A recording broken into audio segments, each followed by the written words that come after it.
So just to start, we wanted to talk a little bit about the current situation. How many of you have heard about the increased detentions in our community? Just as a raise of hands. Right.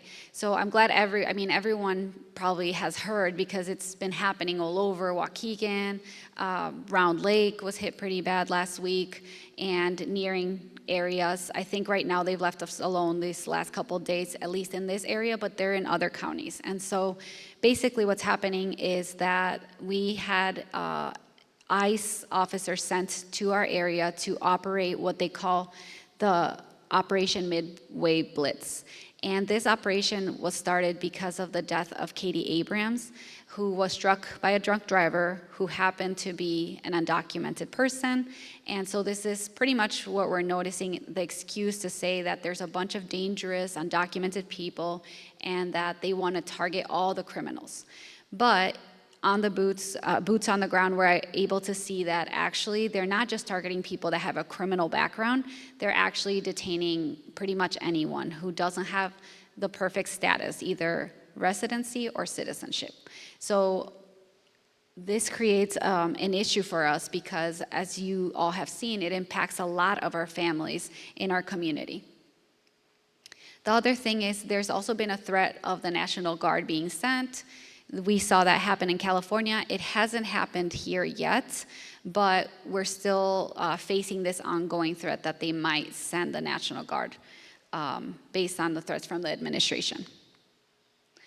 So how do we get to this situation, though? Because we have a lot of people who don't have a steady status, and a lot of people don't know that there's so many different statuses out there, not just residency and citizenship. In our entire country, we have over 11 million people that are undocumented.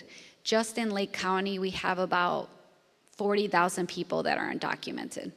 And so it's not that there's just all these people that don't want to file for something or don't care about having status. The truth is that our system is so complicated that not everyone has an avenue. And so what does it actually look like? So I always like to start by having an overview as to how our system actually works, because we hear a lot of things in the news, but we never really understand how our system is actually working against us. And so in the immigration law world, there's only two kinds of people. You're either a citizen or a non-citizen. Citizens pretty much are by birth, through parents, or by naturalization. So if you're able to be a citizen because you were born here, or because your parents naturalized and you were under 18, or because both of your parents were citizens when you were born, regardless of where you were born, you get that privilege. Other people get to naturalize. So for example, I naturalized, but before you get to that point, you have to become a green card holder. And that's a whole nother process to be able to qualify to even be a green card holder. So pretty much everyone else falls under the non-citizen section, where there's other two kinds of people, immigrants and non-immigrants. So under non-citizens, immigrants are people that come to the US to immigrate permanently. And so the most common group that people know about is the green card holders, right? The legal permanent residents. Even though it says legal permanent resident, that doesn't mean their status is actually permanent. They could always do certain things that could also have them fall undocumented. And on the other hand, there's also non-immigrants, who are people that come for a specific reason, for a specific purpose, and then their goal is to eventually return. So for example, people that come on as visitors, or that come on a student visa, employment visa. Once that status expires, they could also become undocumented if they don't renew it and they just remain in the United States. Now, even people that once had an avenue to be able to adjust could always fall undocumented. So when does that happen?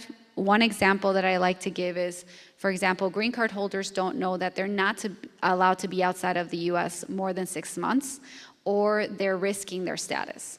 And so when situations like that arise, they could also lose the green card that they already had if they're not able to prove that, it was due to a severe medical issue or something like that.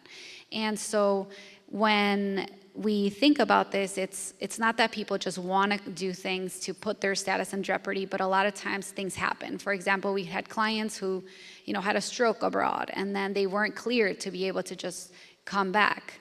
And then once they come in, they might be put in removal proceedings because they're seeing that they overstayed their time outside of the United States. And another challenge is that going through processes to fix an issue is also very expensive. And so, again, it's not that simple for people to always maintain their status perfectly. The other thing is that all of the statuses on this side for the non-citizens are not stagnant. You could fall undocumented, but there's also avenues where they could become green card holders and eventually naturalize as well, depending on the situation of each person. So that's why it's so complicated for people to know until they get a full screening and evaluation where an attorney can really determine, okay, these are your potential avenues. This is what it's tailored to you right now. Another thing is, depending on the administration that you have, policies change, rules change, they become stricter or not. And so, especially because they take so long to process these cases, before you get to the end, things might have shifted, and then even though you had a pathway, eventually maybe you don't. And so those are all the challenges that people have to deal with. So what does it look like for people to be eligible? Who can actually get legal status in our country? First of all, the most common is family sponsorship, so through U.S. citizens or resident relatives. So this is spouse, parents, and children and siblings.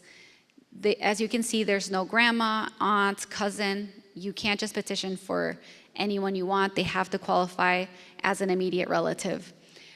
There's also employment-based, investment-based, refugee and asylee, diversity visa lotteries, and special programs.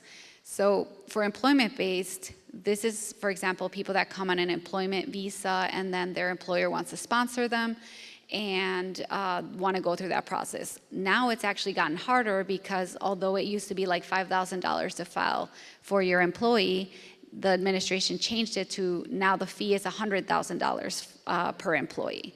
And so again, this is an avenue that might not be available for everyone moving forward. Another, with the investment-based, I always kind of joke to say that you could buy yourself a green card if you pay $1.8 million or invest, right? So again, this is an avenue, but not the average person is going to be able to do something like this. Refugees and asylees. Now, refugees are people that are designated abroad, and they basically are designated because there's like a natural disaster or something like that, and they come in with that refugee status, but then they still have to navigate life here and be able to do everything right to eventually make it to the green card. And so it's not always that simple, especially when you're trying to adjust to a whole new life, a whole new country. And if they miss doing all the steps, they could also fall undocumented. Asylum seekers, which we hear a lot about, they come in, asylum basically under the law, they're supposed to file within 1 year of coming to the United States. Now, if you're fleeing for your life because you're being persecuted for your religion, your race, nationality, you don't have the time to wait to be designated abroad. So by the time you come in to the United States, you're given 1 year. But if you're just trying to survive and figure out life, sometimes that's the last thing you're thinking about.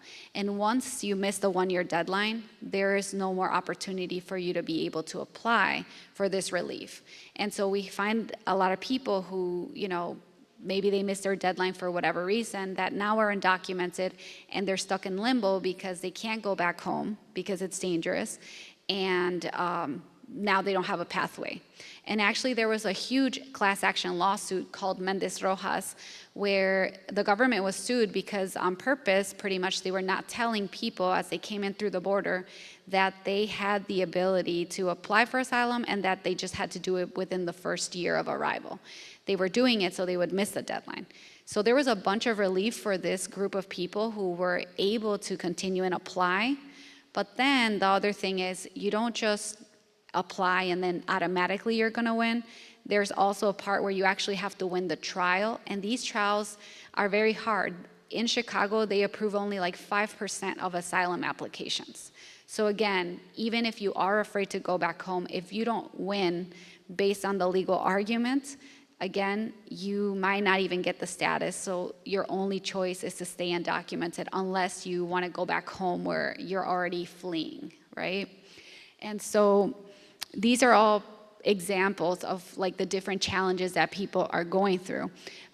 There's diversity visa lotteries, which are also not as common because they're from countries where there's not a influx of immigration, and it's like a lottery. Some people apply, they get lucky, they're able to get it, but it's not as common. And then there are special programs, because one thing I always highlight is regardless of the person that petitions you, you require their investment continuously to continue petitioning you. So if, let's say, your spouse is saying, oh, come on this visa, a fiance visa, I'm gonna petition you, but then you end up not getting along and they don't wanna petition you anymore, well, you can't force them to, so you're subject to them continuing to be interested. If they're not, they can basically drop the application and not continue. So there are programs for protection, like VAWA, if this person is holding the status over your head and they're being abusive. But if there is no abuse and they just don't want to continue petitioning you, again, you fall into limbo, right?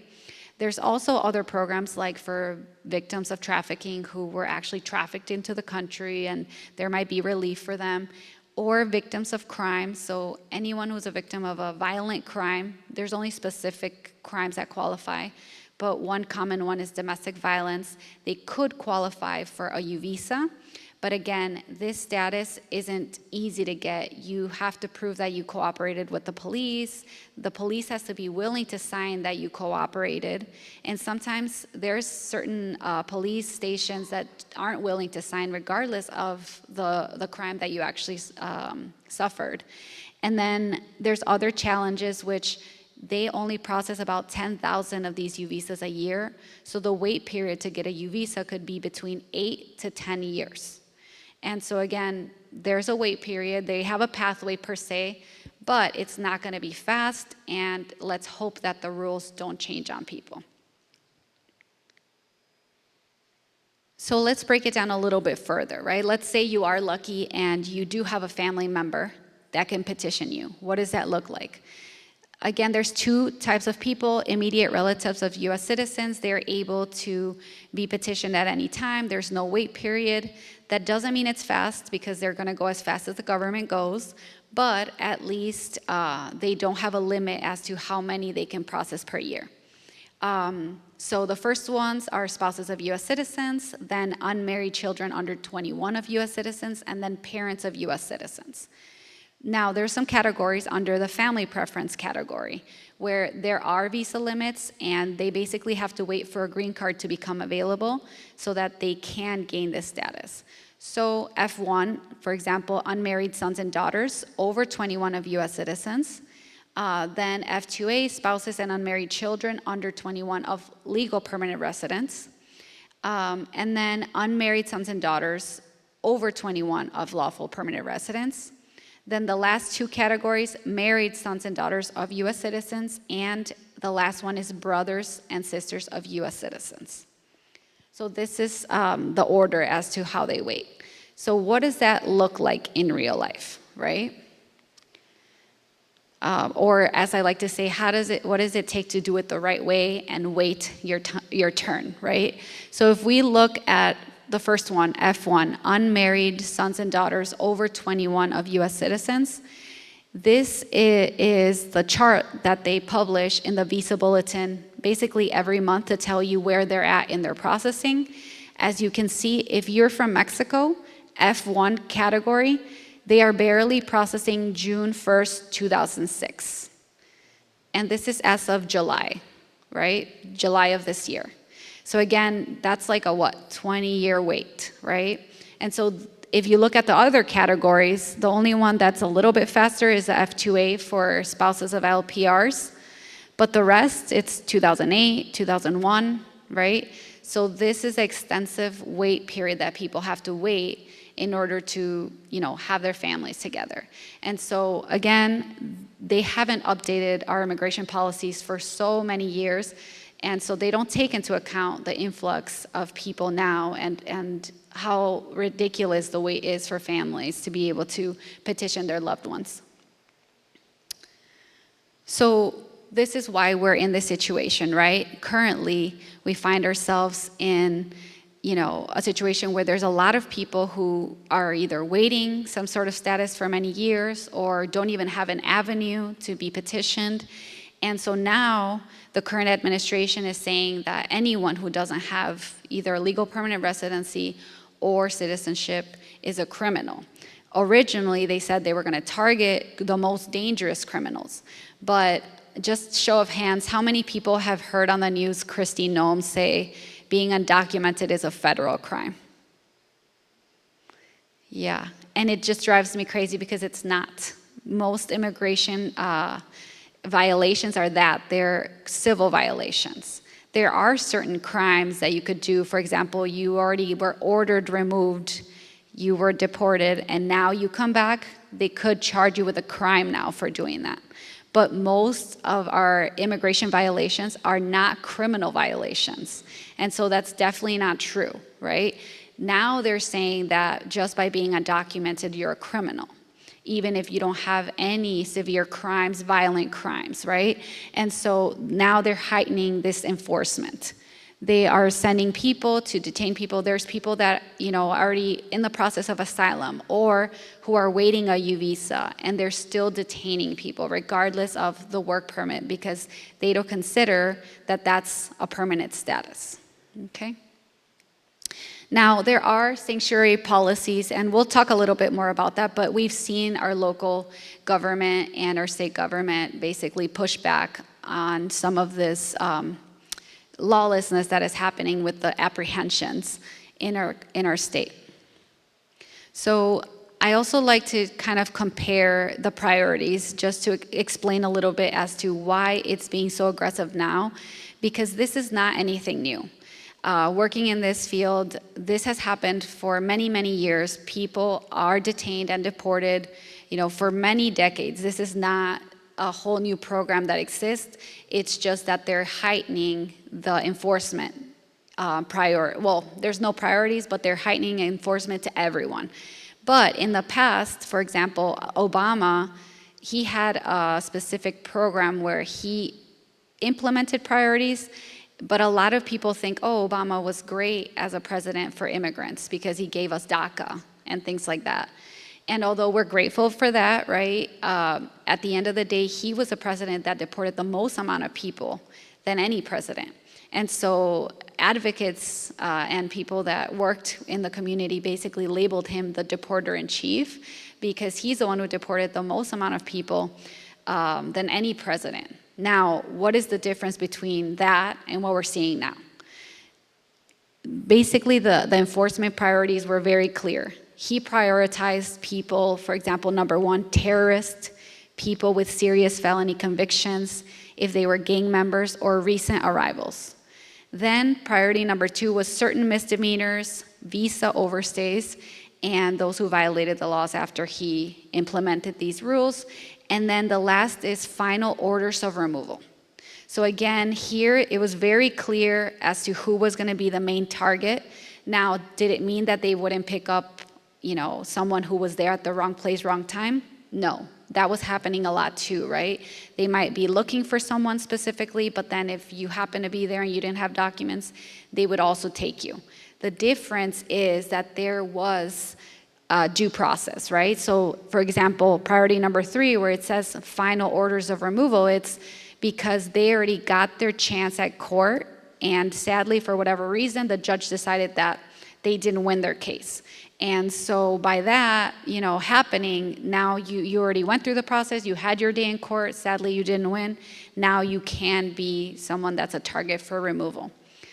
Now, the difference is that under this administration, there are no priorities. Everyone that doesn't have legal permanent residency or citizenship is the target, sadly. And from what we know is they have a quota that they want to fulfill 3,000 people a day. And so again, this is why they're just going around detaining as many people as they can. We've also been hearing of different people who are actually US citizens that are getting detained.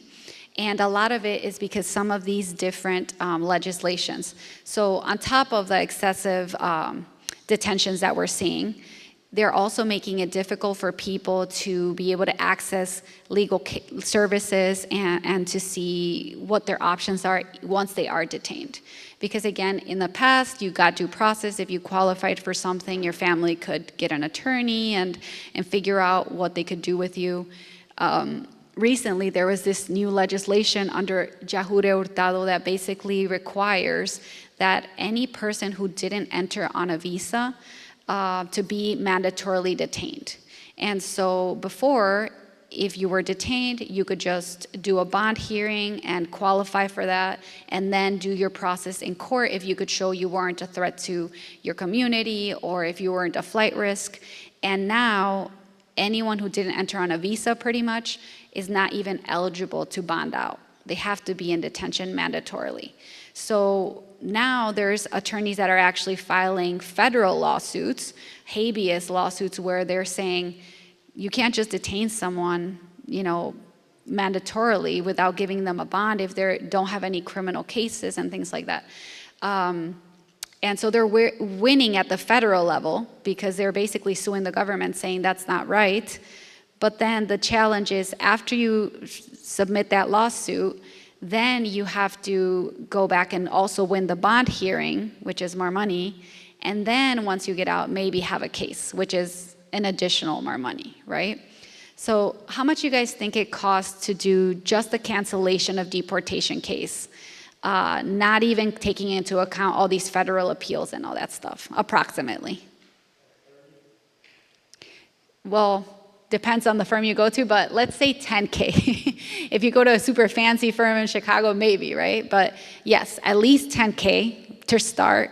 But let's say if you have to do a federal appeal, that's between $3,000 and $5,000 from what we're hearing. And then on top of it, the bond, right? Doing the bond hearing, let's say it's another $3,000 that the attorney is going to charge plus paying the bond. So realistically, maybe $20,000 to $30,000 it could be that you have to dish out if this is the situation that your family finds themselves in, right? And so who has that ability to pay all that money, right? And that's where they're making it more difficult. Now, why do they want to keep people mandatorily detained? The sad truth is that our detention centers are privately owned. People are making a lot of money from our taxpayer money because it's with the federal government that's paying them to detain each person. And per night that they're detained, they are paying them. Let's say, I think last time we checked, it was like $150 a night per person, right? And so even when people are detained, and let's say they sign their own removal, we're seeing that they're not just saying, okay, you want to leave now, we're just going to fly you out into your country. They're transporting them to multiple detention centers so they can charge per night every single detention center that they touch. And so again, it comes back to they don't want to change policies because there's a lot of people who are privately owned, with these privately owned detention centers, are making a lot of money, okay? The other thing is the Supreme Court decision. And honestly, again, working in this, I wasn't shocked at first because I was like, well, people are getting detained all the time and, this is nothing new. But when this decision, well, it's not final yet, but when this happened, this one worried me because basically what was happening is California issued a bunch of lawsuits when a bunch of their citizens were getting detained saying, you can't just pick up, the Latino workers that are working in construction because you thought they were undocumented and now you're just detaining them. And so it went all the way up to the Supreme Court because of the violations of human rights. But sadly, the Supreme Court temporarily decided that they can continue doing that. They still have to make a final decision and listen to final arguments. But the way the Supreme Court is right now, we are really worried that this is going to be a final decision. And if this is a final decision, this is going to impact everyone in the entire country. And some of these things, we're already seeing them here. We had a CLC student that was, going to school. U.S. citizen, picked up. His family couldn't find him for 3 days. Eventually, they figured out he's a U.S. citizen. He was released, but it was solely based on how he looked, right? And the Supreme Court said, yes, you can decide if you want to detain someone based on how they, their nationality, their race, their accent, or where they're working, what they're doing, right? And so this is, I think, for the first time, something that actually scared me, because what's going to happen, it's not going to matter that you have documents. It's going to matter how you look, right? So one of the good things is that in the state of Illinois, at least we have certain policies where our governor is trying to protect us. And pretty much they enacted the sanctuary cities or sanctuary state policies where they limit the cooperation between ICE and the police. Because in the past, we had policies pushed to have the police act as immigration and ask people for their status. But again, this would be very scary for people who are victims of crime or who need help from the police to call and ask for help if they're worried that they're going to ask them about their status. So what our governor did was say, you know what, we want the police to focus on serving and protecting the community, not doing the work of ICE. That's ICE's job. We don't help, we don't intervene, but we also don't support or anything like that. And basically they want to focus on building that relationship with the community and the police so that they are able to ask for help from the police if they need it and not be afraid. Now what they don't do, and again, how many people have heard on the news that they say cities like Chicago, they just let their criminals go over and they don't do anything about them, right? And that's, again, that's a false narrative that they're sharing, because the sanctuary city policy doesn't say, oh, you can't detain anyone. You can't call immigration on anyone, regardless of what they do. They're saying if you're not a threat, right? If you have a speeding ticket and you're just a regular mom, you should be able to go to court and not be detained. You should be able to pay your ticket and move on with your life instead of somebody interrogating you about your status. Now, if you're doing a bunch of felonies and now you're being a danger to society, that protection doesn't apply to you anymore. And so it just basically provides a guidance as to when is it okay to contact immigration versus we're contacting immigration on anyone for any simple little thing. Another thing that also helped us in this state is that they did the safety schools for all. And so this really helps because initially when they first started trying to detain people, they were showing up to schools. And this was something very scary because sadly, the truth is that even little children that, have processes, if their parents don't take them to court or something like that, they might also have removal orders. So technically, even if they're 3, 4 years old, they might already have a removal order and people can come pick them up. Now, what they said was, we don't want them showing up to schools because it's not just scary for the person involved, it's also scary for the rest of the kids witnessing something like that. And so these policies basically ensure that in our state, no one's gonna ask you for your status to be able to go to school. They're not gonna collect that information, they're not gonna share your information, and they don't allow immigration into the premises of the schools. And so this basically has allowed the schools to implement policies and make sure they protect the children, and that the entire state is doing this, not that certain schools can choose to and certain schools can choose not to do it. Everyone has to follow this rule. Now, what does it take for someone to actually be detained under the law, for them to be allowed to detain someone? And this is something that now we're starting to share so that people know their rights and how to exercise them. Very important, there has to be a judicial warrant. What immigration uses is an administrative warrant. And we have to remember that immigration law is administrative agency law. It's not coming from a court. And so in order to detain someone, they need to have a judicial warrant that's actually issued by a state or federal judge. Now, when is a judicial warrant actually applicable? So again, to have something like this, it means that you were already charged with a crime. So for example, again, the person that, was deported and came back, they can charge them with a crime now because they already had their day in court, were ordered to leave and left, but now they are coming back without authorization again. That now could constitute a crime. So they could go and get a judicial warrant against this person now because they can have that charge that's criminal. Now, 90% of the time, they actually don't go through the process of doing that. They just use administrative warrants, which are basically forms, in order to say, oh, we can detain you, and they try to intimidate people into compliance. So most people, when they don't even have a crime under them, they're not going to have a judicial warrant out for them, and that's the truth. Let's say that the judicial warrant was out for the person. Even then, they have to be perfect in order to be valid. So they have to have their full legal name correct, their date of birth, their address, and they have to execute it within a specific time. They don't have a warrant that they could issue whenever they want. If it expires, they have to go and get another one. And it's actually very hard to get a judicial warrant. I've actually had this conversation with police officers who are like, yeah, you literally have to go through all this extensive process and make sure that the judge is willing to say, yeah, this person is a criminal. That's why I'm going to give you the order. But even then, you only have this much time to execute it. If you don't, you have to go get another one. And so the difference is, again, ICE uses these forms that in the bottom, they have I-200, I-205, so they're not judicial warrants.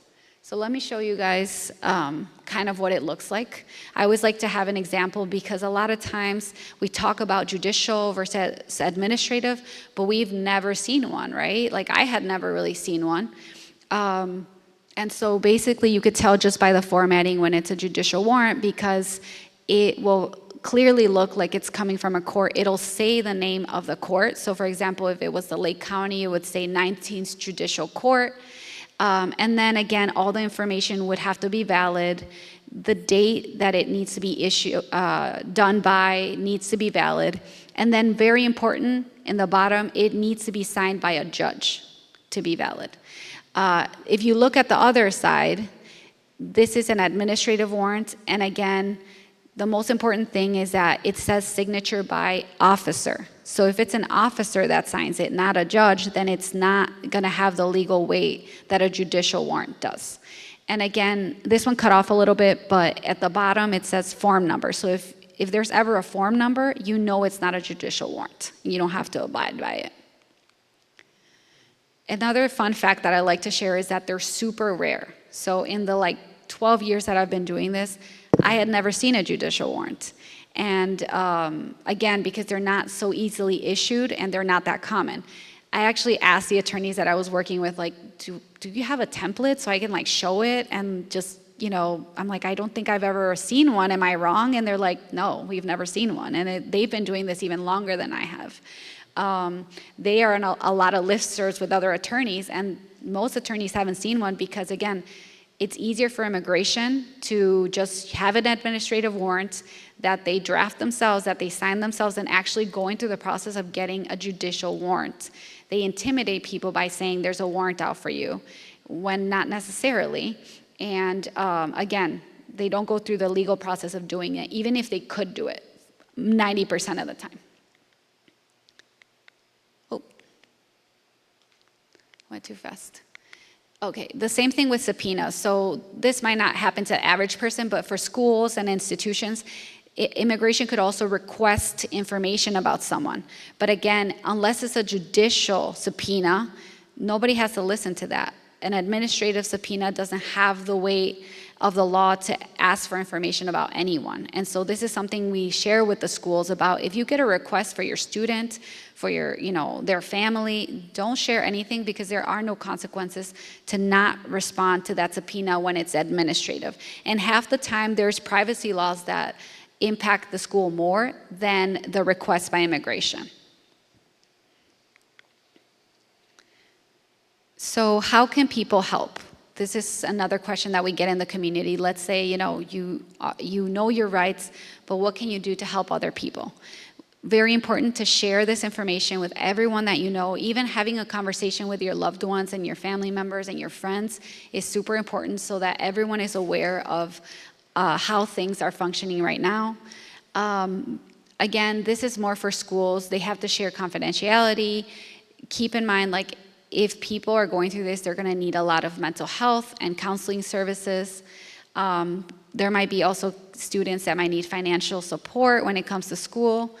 And then we recommend having safe spaces. So for example, this is a church, maybe having like a group that could support people that are going through this, because it's very, very difficult for families. Even little children right now, we're seeing that they're terrified because they don't know if when they come home, their parent's going to be home. And so we're going to depend on people in the community, churches, and groups to support people in our community and the families in our community that might be going through this. So also reminding people of their rights. Again, this is what we're teaching everybody. They have the right to remain silent. You don't have to provide any information, because the other thing is, even if you don't have they don't have a judicial warrant, if you give them probable cause, they can detain you. So what's probable cause? If you run. If they approach you and you run, you're already saying, I'm running for a reason. So they could say, you ran, so now I'm going to detain you, right? The other thing is also if you give them consent. If you yourself just tell them everything, they ask you, hey, what's your name? Where are you from? Do you have papers, right? And you just say, oh, my name is this. Yeah, I'm from this country. You know, all the information that they're asking you, which you never even had to provide to them, because again, they don't have a warrant to be questioning you or detaining you. But if you already gave it to them, they could say, well, they told me, that's why I detained them. And so now they have the right? And so it's very important that people know you don't have to say anything. You don't have to basically self-incriminate and help them know everything about you when they don't even have a warrant for you. Another thing is refuse entry. So this hasn't been happening so much where they're showing up to people's homes right now. But in some situations, in some towns, I think in Round Lake, it started happening where they were showing up and knocking on people's doors. So if things keep escalating, this is something really important to remember. You don't have to allow people to come in, regardless if they say they have a warrant, X, Y, Z. Because again, if you're just an average person, an average mom, you don't have severe crimes, they probably don't have a warrant for you. Another thing, if they're knocking and asking to come in, it's because they don't have the authority, right? Because if not, they would just force themselves in if they had the authority to enter that specific location with a judicial warrant. So again, what we're saying, before we used to say, oh, ask to see the document, look it over, but now just stay quiet, don't say anything, pretend no one's home, right? It's like when people come and want to sell you something, just stay quiet, pretend no one's home, right? And so again, that's something that we're recommending to everyone. Have this conversation with your kids. Don't allow the kids to just go and be the first person to open the door, because that's what happens. A lot of times they're excited, they want to see who's there. So now we have to take these extra precautions and make sure that only adults are looking who's at the door and not opening the door. Another thing is, if people have interactions, we say use your phone to record every interaction, because again, sadly, although you might try to exercise your rights, they might still violate your rights and take you anyways, even if you didn't say anything. But the difference is that if that happens, at least your attorney could argue that you were detained unlawfully and you didn't give yourself up. But if you already give yourself up, you give them the reason, you give them all the information to detain you, then they'll say, we did it because they allowed us to. They gave me all the information. They told me, right? So although it might not make a difference in the moment, there might be an argument later on, because there's already been lawsuits filed, and one that said you can't just be detaining anyone without a warrant, but they're still doing it. Now there's another lawsuit, and we're waiting on that. We're hoping, right, trying to stay positive that if we continue to win these lawsuits, eventually there'll be some sort of relief for all the victims that have been detained without warrants. But if you give your rights up, then you might not even qualify for any relief, even later on as things continue to change. Now, let's say someone is detained. They need to know they have a right to an attorney. So regardless of whatever reason, they don't have to sign anything until they get an attorney. They don't give you a paid attorney, but nonetheless, you still have the right to contact an attorney and get guidance before you make a decision. We recommend that people do not sign any documents. But lately, so the difference right now that we're seeing is that because they're detaining so many people and the facilities are just overwhelmed, they're making people make a decision as soon as they arrive to that processing center, and they're asking them, from what we hear in the community, are you going to sign your deportation now, or are you going to try and fight it, and we'll issue you an A number? Now, if you've never had an evaluation and you don't know where you stand, you might make the decision, you know what, I'm not going to sign anything. But the difficulty is that we're seeing people who might not qualify for any relief, who might as well have signed because otherwise they're in detention for so many months, and even if they change their mind, they're just shipping them around and to multiple places for months, and then they still get no relief, right? So they put themselves through that for no reason. So we say, before that happens to anyone, get an evaluation so that an attorney can tell you, you know what, if you get detained, just do the voluntary departure, because you're gonna be in detention and there's gonna be no relief for you. And that's honestly, even though it's hard, it's better to know than to put your family member through this detention, they're horrible, inhumane situations that people are going through, sadly. And so unless you have a reason to put up with that, right, that you might gain something at the end, it's not worth it, right? And so some people are figuring this out now, but they never had an attorney tell them, what should I do if this happens to me? And it is hard because, again, things are like switching and changing so much that the right decision might be good right now and then the rules change again. But at least if you had an evaluation, you could have a better idea as to what your family will choose. Okay, so you're saying that they are detained and they're asking them if they're going to sign to leave or not. They should say, I'm not going to make a decision until I see an attorney. So that's the ideal situation, but what we're seeing in real life is that if they don't decide right there and then they won't give them the choice. They're like, fine, we're giving you an A number, we're processing you, and then they're shipping them to different states, because in Illinois we don't have detention centers.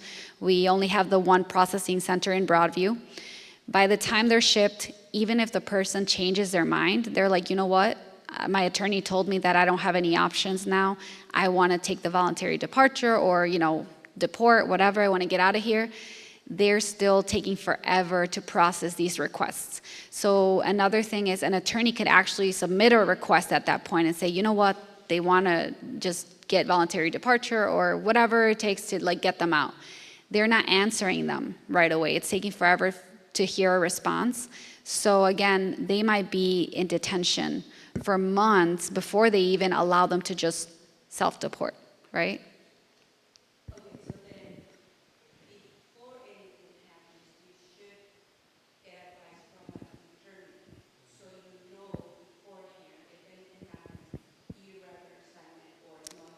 Exactly. That's our recommendation.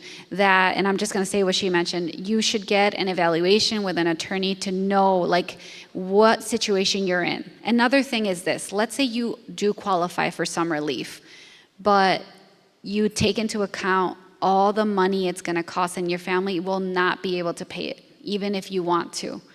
Again, it's a hard decision, but it's better for you to know realistically, will I be able to do this? If not, then you know what? My only decision will be, I'm not going to put up with this. I'm going to decide to leave, right? Other people might be like, you know what? We have money. We will try till the last resort to stay, right? But again, it's every person's decision. There's been people who qualify for something, but they're like, I can't stand these conditions. They're terrible. I'm not going to put up with that. I'm not even going to try, right? So it's a personal decision, but it's better to make that decision through the guidance of an attorney, telling you, okay, this is what it would look like. These are your chances, than, not knowing what to decide and you're already detained, right? And so at least having some sort of notions as to how things are processing now and what to expect if this happens. Did you have a question?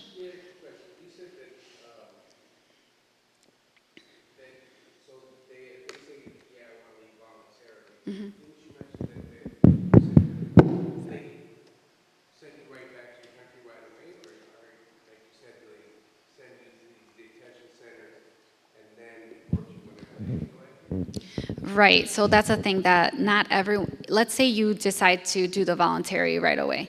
That doesn't necessarily mean that they're gonna ship you out right away. We've seen some people be processed fast, but for example, it was because this specific individual, his arm was broken and they never treated him. And I think that's why they immediately shipped him out, because they never sent him to get any medical care. And he was out pretty quick. Other people, even if they say, okay, I want to, leave, they might still be like, okay, well, on your way to the border, we're going to process you through all these centers before you are actually out. And so we've actually also heard from people that are getting shipped to other countries, like a Mexican citizen was sent to El Salvador, to a detention center there first, and then had to find his way to Mexico. So, all of these things are happening, unfortunately. So we don't know exactly what could happen, but again, if you know right off the bat what you're going to do, at least you can make that decision, versus if you change your mind later, it's even harder to even get access to requesting that you're able to be released and then start your journey to be able to be, sent out of the country. And so again, every time I hear things like that, why? Because they want to charge every single night, right, for the person being detained in multiple detention centers. Why else would they do this, right? Oh, someone had a question? Oh, okay. Yeah, someone else asked the question. So yeah, so again, there's a fine line between, what the rules are and what they should follow, right? They were ordered to not detain people without warrants, but guess what? They're still doing it, right? So at least the people need to know that they should try their best, right, to exercise their rights, but also prepare for a worst case scenario. Even if you exercise your rights, realistically, they might still detain you. So if they detain you, you want to have all your documentation. You want to have already talked to an attorney to tell you, you know what, if they detain you, there's not going to be anything for you because you already had a removal order, let's say, right? Or you have a really strong case. If you're willing to fight it, it might be good that you do that. And just having that idea of what to do. Having your documentation, when you say having your proper documentation, we've heard everything. Mm-hmm. We've heard everything from make sure you have a card in it, just like your passport. Make sure you have your driver's license. Make sure you have a copy of your American citizen passport. Mm-hmm. What is a good practice to carry on you? Yeah, so that's a good question. A lot of people have been asking, okay, I'm a U.S. citizen, but what if I get profiled and picked up?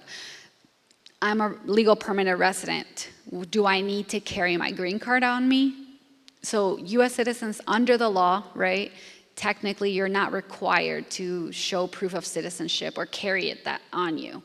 But realistically, because people are getting picked up, even if they're U.S. citizens, we're like, okay, if you're like, I'd rather not deal with that problem, I'm gonna carry around my passport because it makes me feel safer, that's also good to do, right? Right now, we do recommend that because of what we're seeing happen, right? Where if a person can't prove somehow that they're a US citizen, they're still picking them up, right? Now, you don't legally have to, but it's recommended, right? Now, for green card holders, technically under the law, it's always been this, but they've never really implemented or enforced it. Green card holders are always supposed to carry their green card on them at all times. Again, when I was a green card holder, I didn't want to carry it around because it's like 500 something, and if I lose it, right, I don't want to replace it, etc. But right now, if I was a green card holder, I would carry my green card because technically you're supposed to already, and they could use that as an excuse. Well, you didn't have it on you. We've also seen some people that have interactions with them who might not get taken, but then they give them a fine of $135 for not carrying your green card on you. And so it's just, again, it's better to be cautious and carry that around. Can citizens carry a copy of their passport? Yeah, again, there's no exact answer, right? That's actually something that might be a good idea too, because some people are like, well, what if they detain me and then they just keep my passport? Again, we don't want to think that way, but how things are going and that they're violating people's rights, that's fair to wonder. Something is better than nothing, right? Having a picture of it, having a copy of it is better than nothing. But again, we don't know what they will actually respect or not. The truth is, a lot of these people that were hired are not trained, police officers or anything like that. So they are just going by what they're told. And so they've even detained people with work permits where they say, oh, you have authorization to work, but not to be here.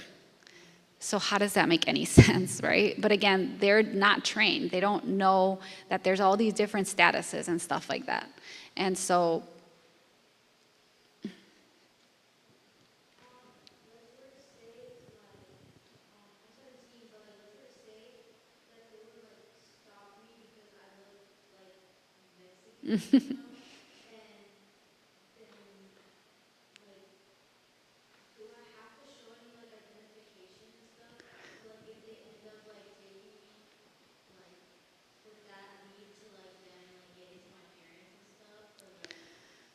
so that's a good concern. You said you're 17? Yeah, I mean, can you guys get a state ID? Yes, right? Yeah. Yeah. So, and you don't have a passport, right? Oh, you do? Yeah, so I mean, you could use, again, if you have something that shows that you were born here, et cetera, ideally, they shouldn't be detaining you regardless or asking you questions. You don't have to answer any questions about your family because, again, they don't have the right to question you, especially if you're a U.S. citizen. They don't have that right. But we have seen that sometimes they will get into the context of whoever they detained. Now, usually, from what we're seeing, if they're U.S. citizens, they are actually just releasing them once they realize, like, oh, they process them and they see that they are. So it's hard to know what they will do because it depends on the officer that processes you. But again, let's say worst case scenario that were to happen, you don't have to provide any of that information about your family or anything like that. How about the state ID or licensed ID with the stop? Yeah. I mean, wouldn't that itself prove that you are a citizen?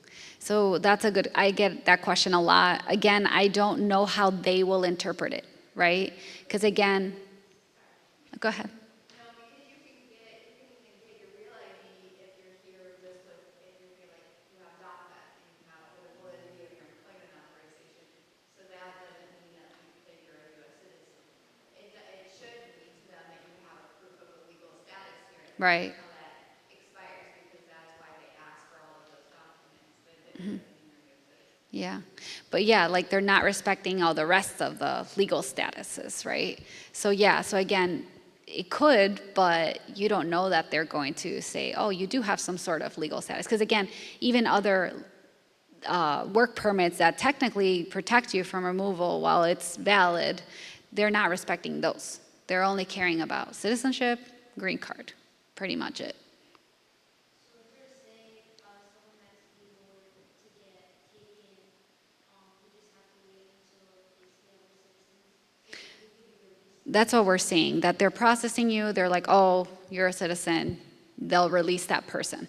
So we haven't seen that they continue to maintain people with actual legal status. We're just seeing that when they assume, they detain them until they process them and then they release them. The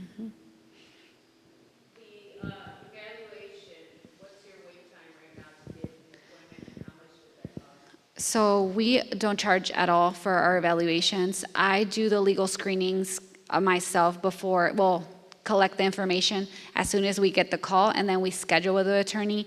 The longest waiting period right now we have is 2 weeks. So it's not that much of a wait. And then we call the client. We're doing everything by phone because people don't want to come to our office. So then we call them back, and then the attorney gives them the legal advice based on the intake that I collected. If he has any follow-up questions, he'll ask at that point.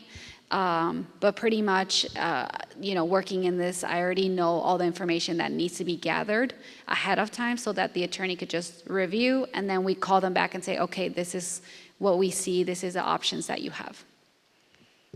Yeah, good question. So for the emergency plan, we recommend that, right? Having your documentation ready, which is, for example, If you were to get detained, you might need to show that you're not a risk to this country, that you are not a flight risk, that you have a life formed in this country. And so, for example, taxes, letters from family members and friends talking about what a great person you are, letters from your church saying you're active in the church and in the community, the birth certificates of your U.S. citizen children or legal permanent resident family members. You know, all these things. We have an extensive list that basically we share to people. And obviously it's just an idea of the things that they're gonna need. Not everyone has the same things, but collecting as much documentation to be able to help your attorney help you is super important. Once we talk to the attorney and they do the evaluation, if we learn other facts about the person, like they have a child with disabilities, which is a factor that usually is considered, then we say, you know what, we tailor that. Get those records, make sure you have that. This is important, you know. So it's all based on once they do the evaluation with the attorney, and it's a general list, but then it's tailored to that person once they actually talk to the attorney. And so on top of that, we tell people, once you have all your documents, who is your emergency contact? Who are you gonna call? Make sure that you memorize a phone number of at least one family member who you trust that will pick up your call, right? And that will be able to help you. If you call them, they're the person who should know where all your documents are, your originals, or have a scanned copy accessible to them that they will share to the attorney that's gonna help you, right? And that they're not scrambling, where did they leave that stuff? If you cannot memorize a phone number and you have to leave your house and do all that stuff, Sharpie it on your hand. Because we've had clients who, you know, they couldn't contact their family members because they couldn't remember a phone number. And they give you a call, but then you have to know who you're gonna call. They don't give you your phone back, oh, here, look at your contacts. So you have to know who is gonna be your person of contact and memorize their number. And then again, having that conversation with your family, who's gonna be your attorney? Who did you talk to? Who did you, once you got an evaluation? And sometimes we say, okay, you can come to our free evaluation with our immigration attorney, but you could also consult other attorneys and decide who did you like, right? Who did you feel like, okay, if something happens, I would call this attorney. Make sure your family knows that. And then for people with medical needs, that we consult with. So we don't consult, but we do have referral lists of the trusted attorneys that we know that have been practicing for many years in our area. We try to do local referrals to immigration attorneys that work here because we know that if we refer to Chicago, Chicago prices are different. And so it's expensive enough, but if they're outside of the Chicago area, like in suburbs, usually they're a little bit more affordable. And so as long as they're, you know, attorneys that we know specialize in immigration, because also if you go see an attorney that doesn't focus on just immigration, that's also not great because things are changing so fast that if you haven't had an attorney that's been doing immigration work for a while, that might also not be the best service. We've also developed a list now of federally licensed attorneys. Some are expensive because sadly there's a very few attorneys that are actually federally licensed because that was never needed before. You never needed to like sue the government just to be able to qualify for bond, right? And so that's another challenge that people are going through right now because there's not enough providers. Now, a lot of attorneys are starting to get licensed because apparently this is something that they need to do. But again, it still doesn't meet the demand, right? So it's definitely like some of the difficulties that we're seeing right now, even for people that have the option. One more thing I wanted to say about like the emergency prepared, if you have severe medical conditions and you are afraid that you might get detained, we recommend that they do this little like wristband that you could do at Walgreens that says exactly how many, like the medication that you need to take, how often and all that. So if this person is detained, they can't say, oh, I didn't know that, you know, we were supposed to give you that medication because they didn't tell us. When they detain you, they process you, they see all your stuff, so they will see that you need medical care and medical or medicine at a certain time. Because again, we're seeing, right, that they're not really treating people very well. And so we don't want them to have an excuse as to why they did that.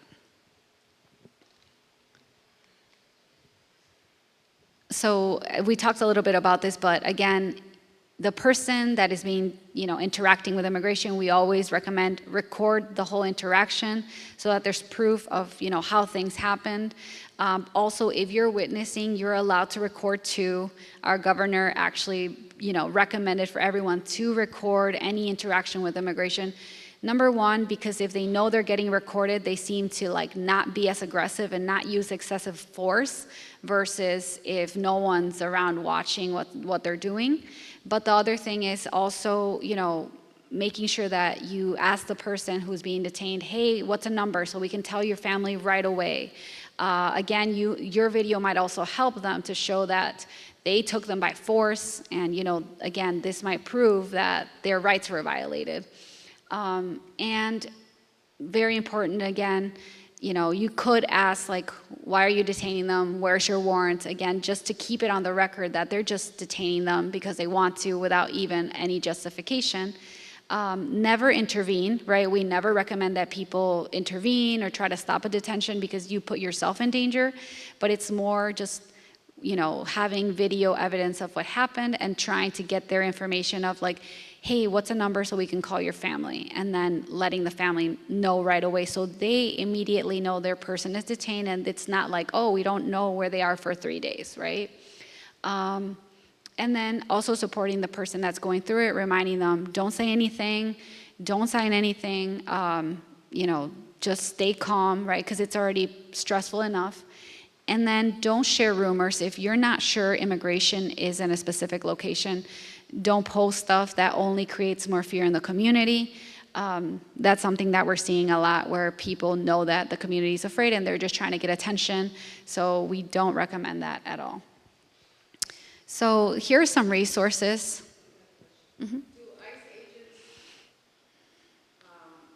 have some form of identification, and if not, why not? So they should have a badge number, right? And operate if they're operating like law enforcement. But we are seeing that they are not showing their faces, right? They are covering up their badges and basically not identifying themselves. Why not? They're not respecting the law, right? And so I know that there's different, lawsuits and stuff saying you have to show your face, etc., but they're still not complying. And so that's where we're at right now, where it's this shouldn't happen, but it is happening. And so until, there's some sort of legal action or lawsuits that might force them to change that, we really have no control over that, unfortunately. Because again, even if they're ordered to not do certain things, they're still doing it so far. And so, yeah, I mean, we're all kind of trying to see how things are going to play out moving forward. Sorry. Mm-hmm. If you do not feel safe to be detained by someone who's not identifying themselves, are we still forced to continue the process? Yeah, so that's a thing that, even if you don't feel safe, you can't necessarily resist, because then you could put yourself in more danger. At least that's what we've seen with some people who, again, either run away or try to fight the detention. Then they escalate violence saying you're resisting, right? And so that's why we can't recommend that you resist in any way, because it's only going to be worse situation for you. And so all you can do is basically try to be calm, try to exercise your rights. If they're going to detain you at this point, there's nothing people can really do. The police won't even intervene because they have federal authority. And, we've had incidents, for example, one of our volunteers was just driving next to one of these trucks and they were driving erratically, so she looked their way, then drove into a parking lot to get away, and they assumed that she was following them and looking at them. They followed her, pointed a gun at her and said, "Don't follow us." And so she tried to go to the police and say, "I literally can't drive on the road and look their way. This is insane. I was not even following them." The police said, "We can't do anything. They could arrest us." That was their answer. And so, again, that's the situation that we're in where, what can we do when even law enforcement, right, the police that's supposed to protect us can't do anything? So much less, the person yourself. So it's like you're probably just going to have to go through the motions, like you say, if someone's detained, let's see what you can do legally moving forward, instead of trying to like escape. Because again, that's what happened to the community member Silverio in Chicago. He tried to drive around because he was scared, and he's like, I'll just leave. Then, he was shot. So we cannot recommend that people do those things, because we're seeing that some of this stuff is happening. So, these are some of the resources, right, as to how to locate a family member. But again, organizations like ours, we help with this. Also, if you hire an attorney, they should be able to locate your family member. The ICER support hotline is really just to connect people to resources. If the person hasn't already had their emergency plan, hasn't established an attorney, then this is a good number to call, because then they will refer them to, okay, here's a bunch of attorneys near you, maybe connect you to other wraparound services for the family, like maybe food and stuff like that. But they won't necessarily connect you to an attorney right away. So we recommend that you do it, again, before anything happens, and then identify an attorney, because by the time you get a referral by them, that might not necessarily help. Now, the hotline does help for you to alert them of ICE activity. If you see immigration officers anywhere, you can just call and say, hey, I see immigration, here, this address, this many cars, I saw officers. And they have volunteers that they send out to see if they're going to detain someone, to record and to do all that stuff. They're actually trained to do all that, to identify if it's ICE, and they're trained to record and do it safely. So that's another resource that people can use to just at least alert, right? And then they send out the information through the organizations. So again, how you can help, share your knowledge. You can volunteer with organizations like ours. We have different programs. Even just referring people to the right place, or where they're going to connect them to good attorneys, is super important, because there's a lot of bad actors in our community also that are pretending to be attorneys, or promising people that they're going to help them, or filling out paperwork that people don't qualify for, and actually putting them in more risk, because if immigration didn't have their information, by filing something that they're not eligible for, now they're in a worse situation. So just referring to like reliable organizations is already a huge help, even though you might feel like that's not enough. Again, if you want to be part of that rapid response team of volunteers, let me know. I can connect you. There's some people that are like, I want to go and drive around and record and do all that. That's something people are also getting involved with. And then also connect with organizations to volunteer if you can. For example, I know I talked to some of you about like doing food and help like that. Talk to me about anything you might be interested. We're coordinating volunteers for many different efforts, right? Some people might be interested in helping deliver groceries to families and things like that. That's already huge help. And if you can't do anything else but you make a bunch of money, feel free to donate. Any donation is obviously super useful for us to continue doing the work that we're doing. And I know you guys had great questions, but are there any other questions so far? So yes, but they're targeting specific states more.